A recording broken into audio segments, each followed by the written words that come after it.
oh man, I've been cheated on so many times. I've been but again, it's like I look at it and I'm like, what else did I think was going to happen? You know what I mean? Because I'm trying to fix this person that the truth is you can only you can only work on yourself, and you have to want to change and realize there's a problem and all those kind of things. And like my last ex, he literally got out of it to be like, well, I got to work on myself. And I said to him, I was like, look, just be honest. Like, is it another girl? Do you just want to be single? Like, if this is a bullshit excuse, don't fucking give it to me. I'm not interested. I would rather because it was like he blindsided me. And he was like, no, I really got to work on myself. Like 3 months later, he was dating someone who just graduated from college. So I was like, well, you made the biggest 180 in self-discovery ever. 3 months, fixed it. So that's the thing that I struggle with, and I'm trying to identify and work on, and I'm also a people pleaser, so I have to watch like setting boundaries and not, being like, it's fine, it's totally fine. Like, yeah. Do you feel like so those, like, it sounds like you kind of like in relationships, like an unwinnable situation sort of, or not one that can like, you know what I mean? Like, yeah, somebody who's like always going to self-sabotage. Yeah, kind of. That's interesting. You deserve somebody who's going to expand you so far. See, and I always tell my friends that. I always say both ways, always. Okay.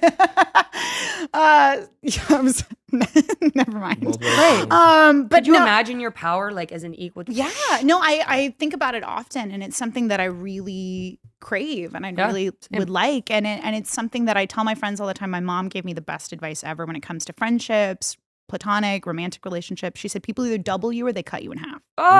So she was like, if you were ever at a point where you're like, do I keep this person in my life or is it time to move on? Ask yourself that question. And I look at like all my past relationships so far, and it was very much a take, and they weren't like giving. And so I was lessening myself. And that's a good like rule of thumb. That's like, just a great barometer is, do they double you or cut you in half? Yeah. It's helped me a lot over the years. But like the last one, we dated for a little over a year, and it was during the pandemic, and it was something that I was like, I realized how much I put into that relationship rather than dealing with my own stuff. And I'm still working on the stuff that I shoved down and didn't deal with because he was the project, not me. Yeah. Right. Ooh, right. Dang. Right. I resonate with that. That's wild. Yeah.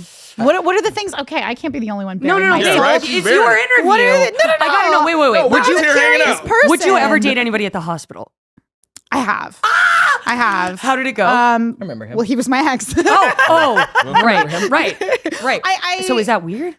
No, because I don't shit where I eat. So like he was like, well, I'm quitting next month, and I'm like, perfect, let's date. Oh, amazing. Yeah. Because we were kind of flirting. My first instinct was, oh, he's an asshole. Should have gone with that. Right. But I was like, no, he's not like he seems. Over a year later, like 13 months later, I was like, no, first instinct was correct. Could have saved myself some time. Usually is. But yeah, no, I'm not against it. Like as long as it's like we can both be adults, you know what I mean? Yeah. But that's the problem. Like no matter, I tend to date people in their 40s, and I'm amazed at how much they just are man-children. You know what I mean? Like the emotional maturity just isn't there. Right.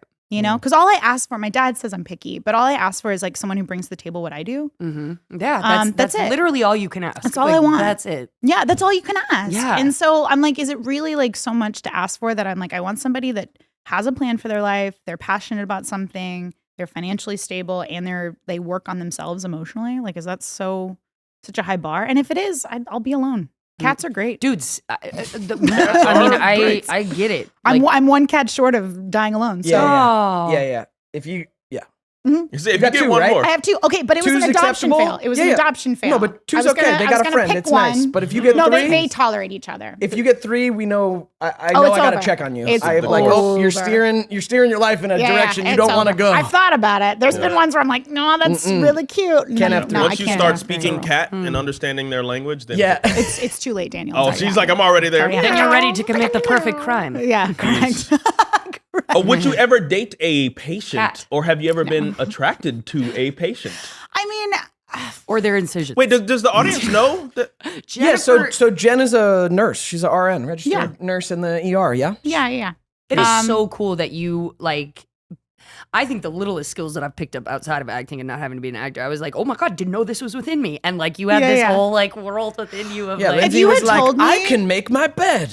Wow. I feel great. If you struggle with depression, sometimes that's a feat. Thank you. Sometimes you're like literally my therapist the other day was telling me that because there's sometimes where I go in mad fight or flight. And she was like, sometimes you just brush your teeth. And I'm like, okay, we're not there yet. I know, get up. But is that what you're picking up? Is that the vibe? Like, that's I'm the like, help, but I'm not the fucking bar for me. Shit. Just brush your teeth. I'm there. But like we've been, there. there's a great, I think it was made on HBO. It's one of the only times I've seen depression not made like an after school special. And then I'll get back to the question. But like, but it was the actress was getting like she was laying on the couch. She couldn't get off the couch, and the couch just finally sucked her in.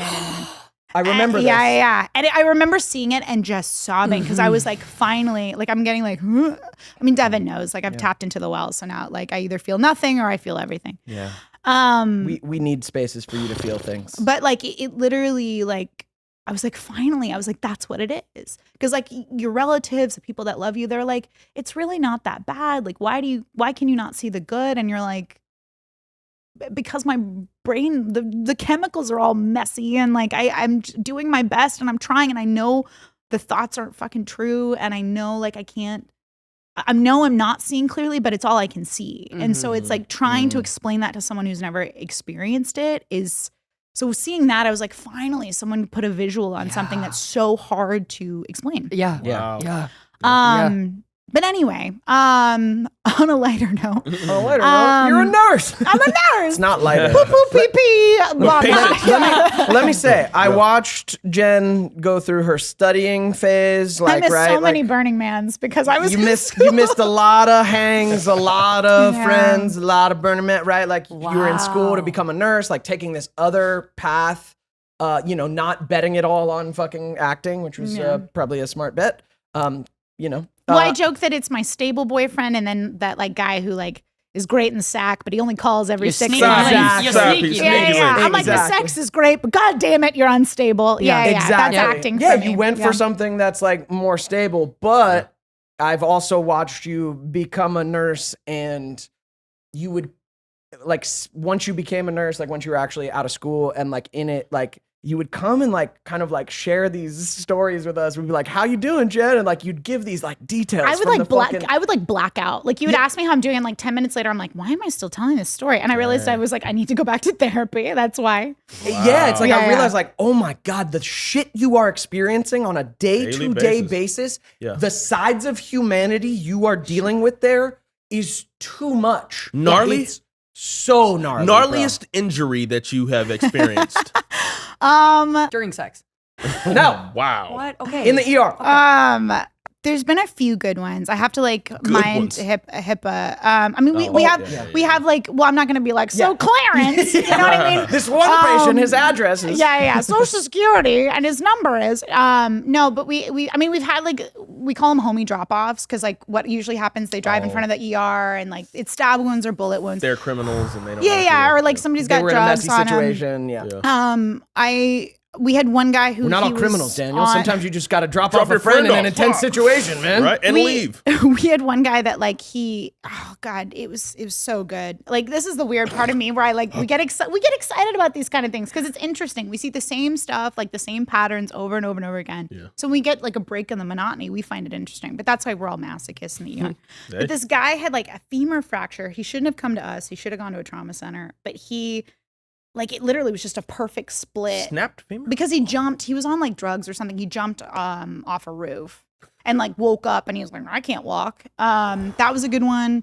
We had another guy who snapped femur. You talking about up You're here? like never the same, right? Because that's like the biggest bone in your body, or no? Well, the risk with the femur is your femoral arteries, right? I'm not going to geek out too much, but like your femoral arteries right there. So if the bone nicks the artery, you're dead in like seconds. Come on. You know what I mean? Ooh. Tell me when to stop. No, keep going. You tell me when to go. But keep going. Red light, green light. Wow. No, my favorite story though, this is my like litmus test when people are like, tell me the craziest ER story. I'm like, do you really want to hear it? Like if I don't want to talk about it, I tell this story. Do you guys want to hear it? Uh-oh. Yeah. Great. You've heard this one. Then they stop asking questions. We're gonna stop asking. I usually get a little faint they when just have Jen like starts talking horror about over work. their face and they quickly go, ha, and then they just like walk away.